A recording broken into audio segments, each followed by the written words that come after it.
राधे राधे दोस्तों। राधा अष्टमी की आपको हार्दिक शुभकामनाएं। राधा अष्टमी का पर्व हर साल भाद्रपद माह के शुक्ल पक्ष की अष्टमी तिथि के दिन मनाया जाता है।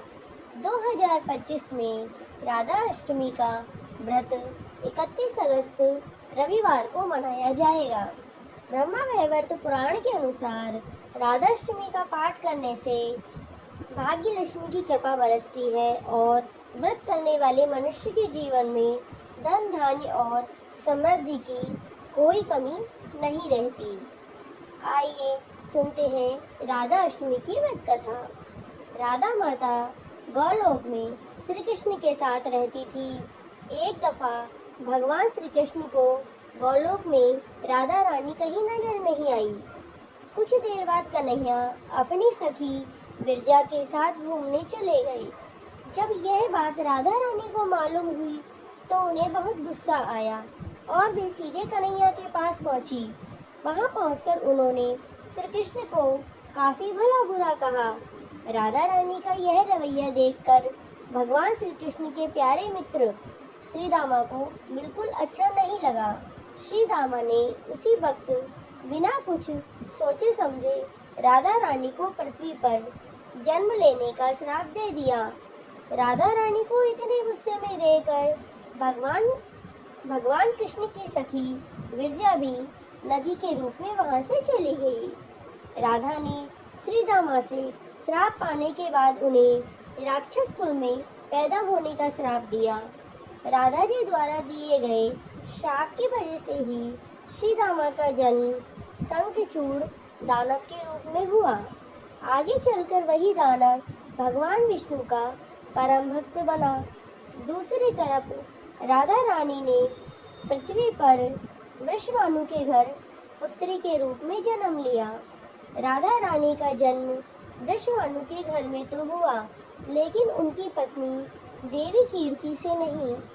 दरअसल जिस समय राधा मैया और श्री दामा ने एक दूसरे को श्राप दिया था, तभी भगवान श्री कृष्ण ने कहा कि राधा रानी आपको वृषभानु जी और देवी कीर्ति की पुत्री बनकर पृथ्वी पर रहना होगा। मनुष्य के अवतार में आपका विवाह एक वैश्य से होगा। वो मेरे अंश अवतारों में से एक ही होगा। इस तरह आप पृथ्वी पर भी मेरी ही बनकर रहेंगी, परंतु हम दोनों को बिछुड़ने का दुख सहना होगा। इसके बाद भगवान कृष्ण ने राधा रानी को मनुष्य योनि रूप में जन्म लेने की तैयारी करने के लिए कहा। संसार के सामने वृषभानु जी की पत्नी गर्भवती हुई।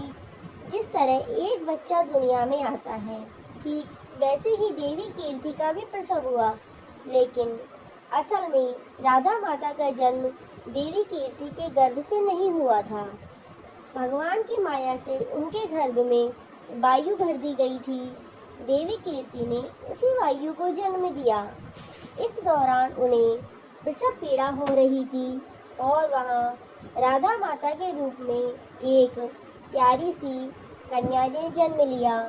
भाद्रपद मास के शुक्ल पक्ष की अष्टमी के दिन राधा मैया का धरती पर जन्म हुआ था। तभी से हर साल इस दिन को राधा अष्टमी के रूप में मनाया जाता है। भक्तों, आपको हमारी राधा अष्टमी की व्रत कथा कैसी लगी? अगर हमारी व्रत कथा अगर आपको अच्छी लगी हो तो हमारे चैनल को लाइक करें, शेयर करें और सब्सक्राइब करें। धन्यवाद।